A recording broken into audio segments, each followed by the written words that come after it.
Hello, hello! Hi! Welcome back to the home office for what is essentially the last bit of information that we're going to have in our little whole series of videos we have on Royal Caribbean's Navigator of the Seas. Yeah, we sailed on Navigator in May of this year, which is 2019.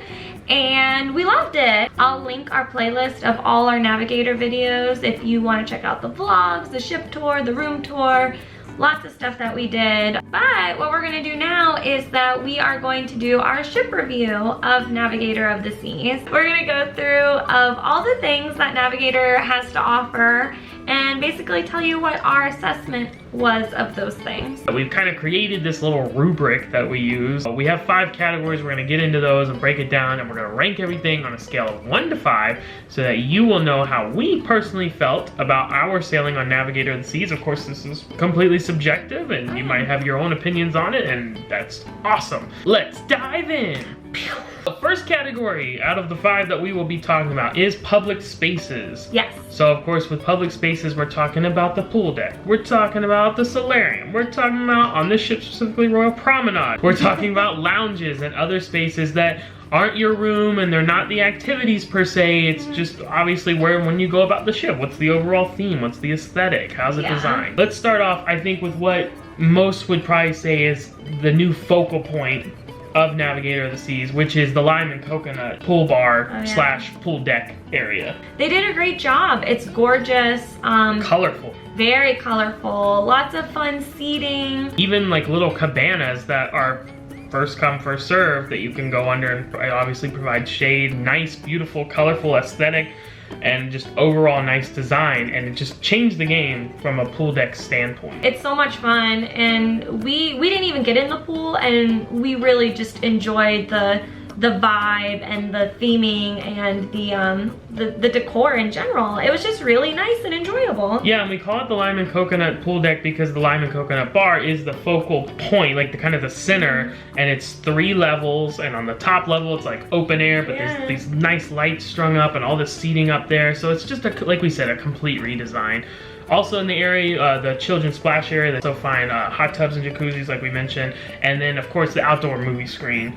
That's pretty standard on every ship. Yeah. Moving along with the kind of the pool deck area right next door, we do have the solarium. If the lime and coconut pool deck is the party, the solarium is the tranquility. It's really relaxing. Everything was this very pretty blue color that I really liked. But they have these huge hot tubs, but they had, when you looked above, they had all these like sparkly lights above it and everything. I don't know. It was nice. It was nice and clean, nice and organized. From a design standpoint, maybe not our favorite. I think we tended to like the ones on the Radiance class, like Jewel of the Seas. Yeah. That design was a lot more interesting to us. I think if you're looking for like spa kind of vibe, I think you would really like this. So the next space we'll talk about is that Royal Promenade that we mentioned earlier. For those of you who don't know, the Royal Promenade could be described as a mall, and you'll find things there like Cafe Promenade, or on this ship specifically you'll find Playmakers, sports bar and grill, as well as the guest services desk. I will say the shore excursions desk was more impressive on Mariner. It had like the new iPads, like where you go up and swipe and you can look, and this one was just very much the old standard 2-person shore excursion desk. You'll find different shops. You'll find some lounges, like the British pub, which on Navigator is the Copper and Clover, to dry for. Essentially a bar where you can also go get your hair done. We didn't try this out, and we actually don't know anybody that's tried this out. So if you've tried it out, let us know how you feel about it, because we didn't really see a lot of people using it, and we haven't heard any opinions on it, and it's something fairly new. So if you tried it, let us know. Please. Bamboo room. I really liked it. This one had a cool Volkswagen like off-road vehicle parked right outside of it. Yeah, I really liked this promenade for a couple reasons. I feel like it was more like colorful than its like sister ship Mariner. I don't know, I kind of liked the vibe of this one a bit more. Oh, I agree. I thought it was hopping in a good way. Yeah. It wasn't like crazy, it wasn't like party zone. Next up in the public spaces, we do have the other lounges that were not in the Royal Promenade, but you can find around the ship, like the schooner bar. Every ship's got one. I mean, it was good, it was nice. Yeah. We didn't really spend any time in there, but it was hopping though. Oh yeah, The piano player must have been like the best. We didn't really spend any time in these other lounges, but they did have Boleros, like the Latin Lounge, the Cosmopolitan Club, which was up on deck 14, and there is a suite lounge, but we weren't the suite guests, so yeah, we did not get to see that, but it's there. Rounding out the public spaces, we do have the art gallery as well as the photo gallery. They're kind of right there next to each other, right outside Studio B. And the art gallery is right off of the Centrum. It's not a Centrum like some of the other ships have, or some of the ships that we've talked about in the past. It's not like its own designated space. It's really just a staircase that you transfer, but it does have a very pretty chandelier as you go down the staircases. But yeah, it dumps you out into the art gallery, which is actually really nice. They had a lot of pieces, and we enjoyed just kind of walking around and perusing and seeing which ones we liked. Finding it out, we're gonna have to give public spaces a 5. I think just the main thing being the lime and coconut and the new pool deck just blowing us away. The Royal Promenade being very, very nice. Those I think were the top things, and then just really not having any negatives. Next up, our second category for this day is accommodations. Yes. So we're talking about the rooms, the cabins. How many choices do they have? What styles do they offer? Yeah. How clean were they? Where you hang your hat at night. I doff my cap to you and hang it up in the room. So we actually had the privilege of staying in a brand new room for this sailing that had been added in the recent amplification. So we were in an interior cabin just like we were on Mariner of the Seas, and it was pretty much the exact same layout, although we thought the art was a little nicer in this one. Overall, we found the room to be clean. It was new. I will say, and this could just be a, you know, this room specifically versus the one on Mariner specifically, but that's all we have to go off of. I thought that this one was a little less clean, you know, spot or stain on the sofa, you know, maybe a little bit of dirt or scuffs here and there. Yeah. It wasn't anything to be concerned about. It still felt like very new and fresh, and we are not talking about anything major, nothing like where you shouldn't stay in this room. No. By any means. Like, it was great. It was awesome. Just like it didn't have that, you know, that like new car smell, you know what I mean? It felt like it had been broken into a little bit faster than our room on Mariner. And like you said, that might just be the particular room we were in. Also, there was a little bit of issue with sound in this room. The wall next to our bed was literally, if you went out and around into the hallway that was right next to our wall, there was like a speaker right here next to our bed. So if you were really sensitive to noise, you could maybe hear those speakers in the morning. It didn't bother us because we're pretty heavy sleepers. I could hear them, but they didn't wake me up. Which, again, we don't want to harp on this too much because we're talking about specific rooms, but and we're trying to grade the overall ship, but that's what we have to work with. We'll link to our room tours for both Navigator, which was 1119, and Mariner, which was 8323, I do believe. How do you remember that? We'll link to those. And I don't even remember my phone number sometimes. But looking overall, one thing we consider when we're rating the accommodations section is how many options does the ship have? Because obviously pretty much every ship's gonna have interior ocean view balcony suite. Pretty much. That's not to say there aren't some options. They do have some interesting specific things. First of all, virtual balcony. Basically, it's an inside cabin, but essentially a huge screen, like a TV screen, where it looks like there is a balcony there. Yeah, they mount it on the wall, but they, like, instead, you know, your TV would normally be like this. They turn it and then put curtains around it. Yeah. So it looks like you're looking out to a balcony because they broadcast a live feed of a camera pointed outside the ship into that TV screen, so it does look like I mean, you can't go out on it, obviously. It's not a door, it's a TV, but right, don't walk into it. It's a fun feature though. It kind of does have that feel. We didn't have that in our room, but that is something that they offer. Another interior type room is the promenade view. Yeah. We mentioned the Royal Promenade earlier, where all those fun things were. Well, they have rooms that actually overlook. They have big windows with a couch you can sit in and look down into the promenade. They do have some panoramic rooms where you do have bigger and larger windows that look over floor to ceiling. Yes. So you do. Which we have had some clients stay in, by the way, and tell us that they thought it was better than a balcony. Yeah. That's subjective, but just so you know. Beyond that, there's not really too many things that are out of the ordinary.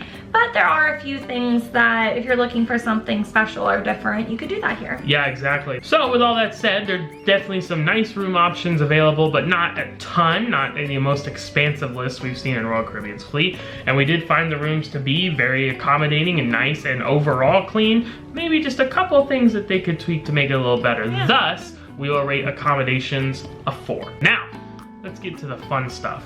This is the meaty part. Especially for this ship. We are talking activities. Activities. Yeah. So, let's just run through the list really quick. We'll tell you everything they have, and then we'll go back and talk about them. Okay. You can go ice skating, you can play laser tag, you can have night activities like the Quest Game Show, you can go to the Casino Royale, you can of course go to the pools and the whirlpools. Kids areas include Adventure Ocean, Baby and Tots Nursery, the arcade, the living room for teens, and the splash pad that we mentioned on the pool deck earlier. You can visit the fitness center and the spa to get all of your treatments. You can go jogging around the running track, you can go to the sports court, play basketball, soccer, you can rock climb, you can surf on the flow rider, you can ride water slides called the Blaster and the Riptide, as well as play mini golf at the Navigator Dunes, and escape from the observatory and the escape room. Did you get all that? I didn't. I went and I didn't. Let's run back through it. Starting in Studio B, we mentioned that place earlier. We're going to talk about it a little bit more in just a minute as well. But for now, we're talking about how you can go and ice skate yourself. They have free ice skating, and you go and you rent ice skates for free. You don't have to pay for them. And yeah, they give you a helmet, protective gear. You do have to wear long pants like jeans or something like that, and socks. So make sure you pack that with you, because if you don't have those things, you will not be able to participate. But other than that, you're good to go. You can go and ice skate to your content. When you're not doing ice skating free sessions and they're not having an ice skating show or a game show inside Studio B, boom, boom, boom, boom, boom, floor panels over the ice, blow up walls, black lights, sounds, lasers, because it's Battle for Planet Z laser tag. Yeah, and it's so cool. It is legitness laser tag too. We've played some laser tag in our day. Oh, it's the best laser tag we've ever done. The equipment they use is... That is why it's the best laser tag we've ever done. Because nothing is more frustrating than when you're playing laser tag and you're shooting and you know that you are hitting the target and it says, oh, nope, sorry, no points because you got a dud gun. Not the case here. No, it's really good. And I think the most impressive thing about this is that it's not a permanent fixture. This is something, like we said, they blow up walls, they put floors down on the ice, and you would never know the difference. The theming in here is fantastic. It plays heart-pounding music. It gives you updates over the speaker. There's lights and laser kind of stuff. We love it. Yeah, oh, it's fantastic. You must do this, and it's included in the price of your cruise. So there's just no reason not to. As many times as you want. Exactly. So we mentioned some other things, like they do have the Quest Game Show and some activities, and of course you can go to Casino Royale, you can go to the pools like we mentioned, fun things like that. And then they also had kid spaces, which of course we did not partake in that either. But we did get to take a look at them this time, and we were pretty impressed with what we saw. We didn't see them functioning because we went in before children were in there. One thing that I thought was really cool in Adventure Ocean, which is the child's portion, they had like this like rock climbing like situation going on. It was fun. They made it like very vibrant and fun in there. Yeah, they had TVs with movies. It looked like maybe some video games or something. Yeah. The teen area definitely had a lot of that. It was really cool design, the living room. Yeah, I think it's very appropriate for teens in that like it's a very cool place to hang out. There's also an arcade on board, which is pretty standard. We actually didn't see it though. Even though we did a full ship tour, we kind of missed it because it at least where we were, it wasn't well designated. I didn't see a sign. Usually there's a big sign. Maybe they were working on the sign. Maybe something happened and they were trying to fix it and we didn't get to see it. Maybe it's a secret arcade. Or maybe we just missed it. That's probably the case for sure. But according to our deck map from our travel agent guide, it is on deck 12 in between Adventure Ocean and the Royal Tots Babies Nursery. Yeah. So check for the arcade there. And they also had the babies and tots area, which we didn't go into very much because it was mostly separated rooms, like where the kids would sleep and everything. But just so you know that that's there in case you want to utilize it. Same thing as goes for, instead of for kids, for adults, the fitness center and spa. We did not utilize either one of those per the usual, but definitely had the option. It was a nice redesign, the fitness center, the area going to it. This was a lot more modern and nice and just more upscale, I felt. They had like this very cool like locker wall which I didn't even notice in previous ones. They may have in other fitness rooms that we've been into on ships, but I've never noticed them having lockers, but they had them on this ship, which is nice. Always good to have. And they had like a complete separate room for fitness classes, so like yoga, I saw spinning bikes, stepping, that kind of stuff. So yeah, I thought it had a very good functionality, and it seemed nicer than other ones we've seen. Another fun thing they had on the ship that we did partake in was the Navigator Dunes, which was the mini golf course, 9-hole.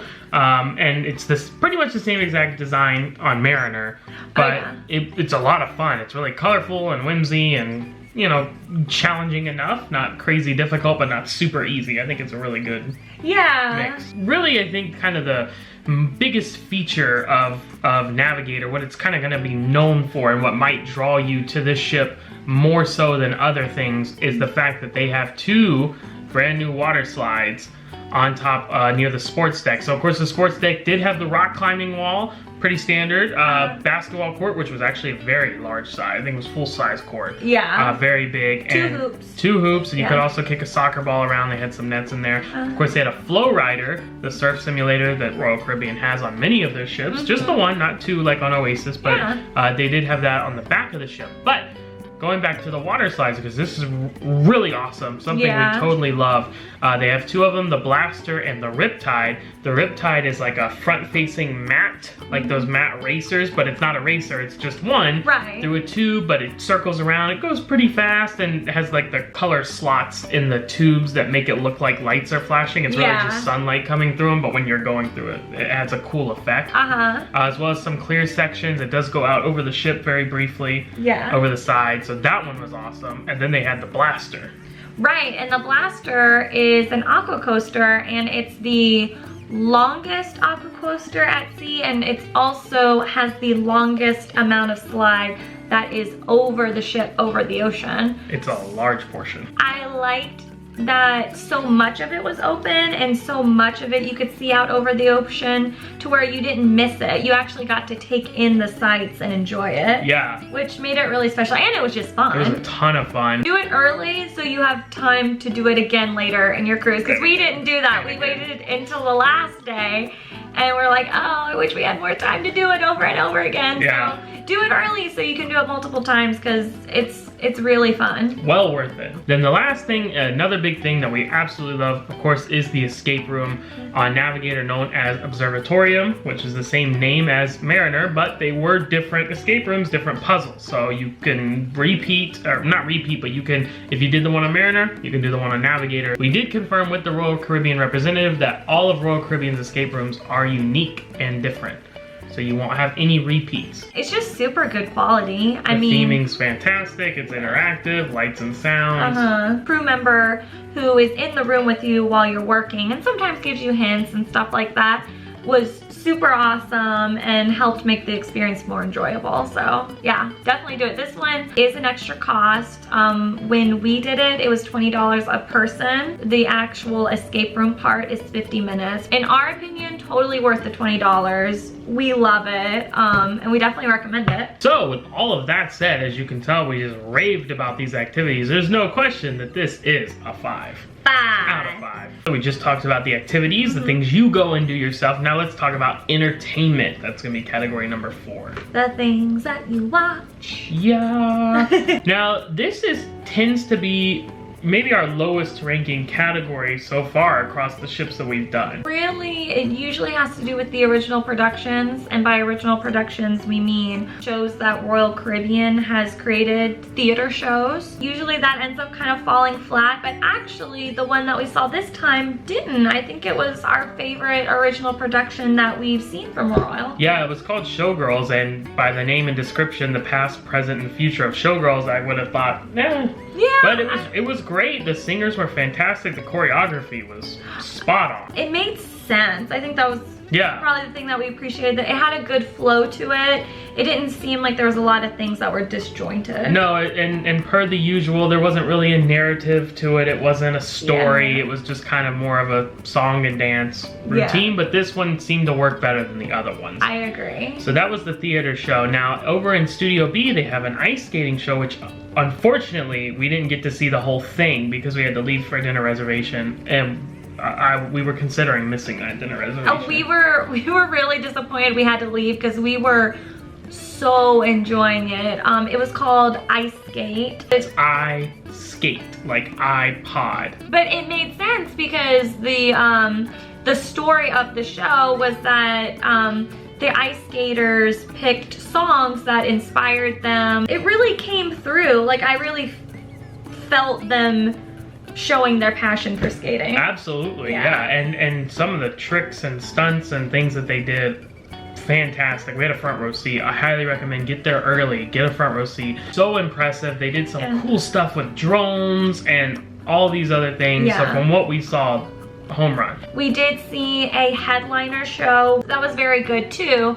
But that was really the only 3 shows that we saw during the whole sailing. They did also have some late night comedy acts. Dance parties. They did have the disco and the 80s night and stuff in the promenade. Other than that though, kind of limited in the entertainment category. The actual theater, the Royal Theater, it was just okay. Yeah. It had a little bit of like some Art Deco design, which we enjoy, but overall it was kind of not a super themed theater.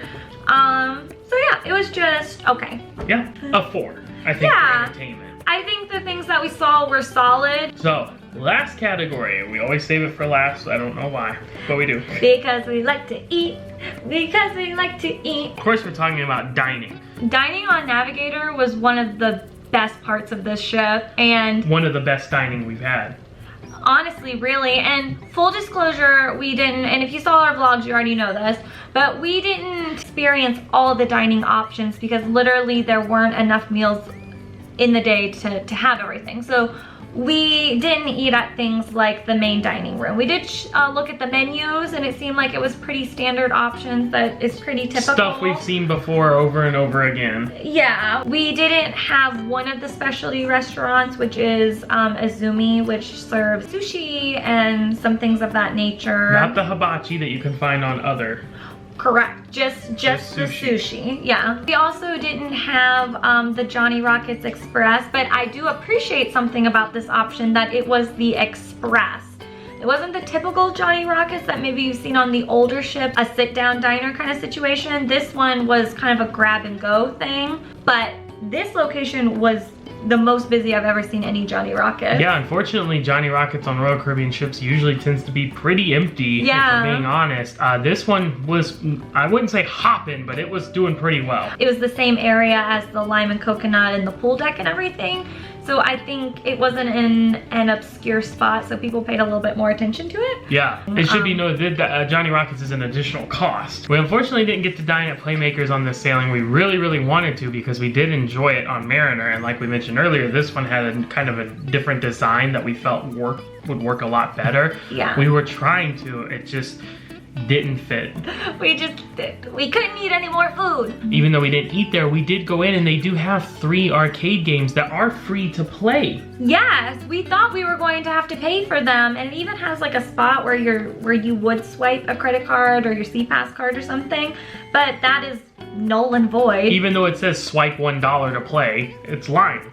I don't know, it's deactivated, but anyways, just go up and hit the start button and then you can play. We ended up having dinner at the other 3 specialty restaurants. Hooked Seafood, which is a newer establishment. Yes. Previously featured on Symphony of the Seas, now added to Navigator of the Seas. Jamie's Italian, which is starting to come on pretty strong in the Royal Caribbean fleet, but yet we had not eaten there yet. Yeah. It was our first time there. And then of course, Chops Grill. Steakhouse, which will be on almost every Royal Caribbean ship, almost. And they were all delicious. Fantastic. There wasn't anything wrong with any 3 of those meals. It was so good. The environment was good. The service was good. The food was good. I really don't have any complaints. There were a couple of things here or there where it was just like, oh, the fish it hooked, didn't care for the marinade on it. That was just a personal taste preference. Or the burger at Jamie's Italian, they only used lean beef, so it didn't have a lot of fat and therefore was a little bit dry. Yeah. I mean, just little things like that. But overall, cumulative experience, fantastic. Would highly recommend to do the unlimited dining package or ultimate dining package, whatever's being offered. Yeah. Whatever you can get your hands on when you're on Navigator of the Seas, and go to every single one of those venues. We didn't eat as much at the Windjammer buffet. No, we ate there for breakfast a few times, and it was good. The Windjammer breakfast tends to be pretty standard. It's usually the same things you'll find on every ship, and it's usually pretty good on every ship. And that was the case here. You know, it didn't have like the big outdoor seating like we really liked on the Radiance class, like Jewel of the Seas that we went on. And it did tend to get pretty crowded in there. Seating was a little bit limited. So you have to consider that. Some other things we didn't get to, there is a Starbucks that's not included in your beverage package, by the way. Not included in your beverage package, and there are like, you know, they have like some pastries and stuff like that I think, we didn't get anything like that, but it is there if you are so inclined, as well as there's a few kind of like small appetizer kind of options at the Bamboo Room you can get for an additional price, but we didn't have any of those. So one other place that we briefly dined at, well, Chelsea did, is the Cafe Promenade, which is the 24-hour kind of grab and go, complimentary included with the cruise. Yeah, if you want some pizza late at night, that's where you go. And that's what I got. I got a piece of pizza and it was fine. It wasn't the best of times, it wasn't the worst of times, it was just the okay times. There you go. It was okay pizza, but they also have things like sandwiches and desserts and things like that too. But it's nice that you have a 24-hour free option. Yeah, speaking of free, we should probably clarify which things we've talked about that are an additional charge and which things are included with your cruise fare. So an additional charge are any of the specialty restaurants that we talked about. Chops Grill, Jamie's Italian, Hook Seafood, Izumi Sushi, and Playmaker Sports Bar and Grill, as well as Johnny Rockets, which is not a specialty restaurant but is an additional cost. The items at the Bamboo Room, Starbucks, those are all additional costs. Yes. So then included with your cruise fare, the main dining room, Windjammer Buffet, Cafe Promenade, and this. There's one more. A Loco Fresh. It's fantastic. Listen to know more of what we have to say. Book a Navigator cruise and go eat at El Loco Fresh and just do that the whole cruise. That's my recommendation. Chelsea's like really into taco bars and stuff, so it was really good, but she's over the moon about it. I mean, look, it's a taco bar. It's not like it's going to be the most like fantastic taco you've ever had in your life, because it's not like a gourmet thing, okay? Right. But who wouldn't like a build your own taco bar? You get to pick the meat that you want. You get to then pick all the delicious sides and toppings and condiments at the quantities that you desire them at. What? Who wouldn't like that? So this is a new addition, kind of to the Royal Caribbean fleet. Again, this was featured on Symphony of the Seas, now has been added to Navigator of the Seas, and like we mentioned, is complimentary included with your cruise fare. This is up on the pool deck area, by the way. Yeah. And like we said, grab and go tacos, burritos, quesadillas. Chips to make nachos. Yeah, or chips and and salsa. Yeah. They had some beans and rice you could get a side. So yeah, lots of great stuff that you could have there. I think this is a great addition. Yeah, I think it's a food that people kind of desire a lot. I think it appeals to a lot of people. But I also just think it's kind of the kind of food that's like fun for a cruise. Yeah. And I don't know, I just feel like it's a better quality than just getting like, oh, here's a hot dog. Yeah, or, here's a burger and fries. Yeah, it feels kind of like nicer and more special, especially I think because you do get to custom make it. This is a very, very good location for it being a quick service on a cruise. And I really hope they do it more. I think they will. More El Loco Fresh. So, with all that said, we didn't eat at the main dining room like we mentioned, and we were very limited on Windjammers, although we enjoyed what we had. But with those specialty restaurants knocking out of the park, that would have been a 5 on its own, I think. Yeah. You add in El Loco Fresh as a new grab-and-go option that I think is probably the best that they have to offer. It's a 5. If we could go higher than a 5, we would, but we don't, because those are the rules that we made. And we follow our own rules. Unless it doesn't make sense to. Then we change it, but that's our own discretion. It's the highest rated ship that we've had so far. Yes, let's do a rundown. We started at the top with public spaces. That was a 5. Accommodations, a 4. Still good. Activities, a 5. Entertainment, a 4. And dining, a 5. So, you add all those together, you get a 23 out of a possible 25 points. And if you weighed all of these categories evenly, which you probably don't, but if you did and then average that out, that would give you a 4.6. That is pretty stinking good. Yeah, that's high. I really enjoyed the sailing. I mean, it was jam-packed because there was so much to do and we wanted to do as much as we possibly could, but everything was just so much fun. I really enjoyed the vibe of this ship, the spaces that they had, the food I wanted more of. I really want to sail on this ship again and hopefully for more than 3 nights. Hopefully, they usually do 3 and 4 night sailings. I would shoot more towards the 4 because the ship is great. The majority of the sailings do go to the new Perfect Day at CocoCay. Which is incredible and you should go there. Absolutely, we went there and we loved it. CocoCay, CocoCay, everyone should go to CocoCay. Not just once, 10 times. Whoa!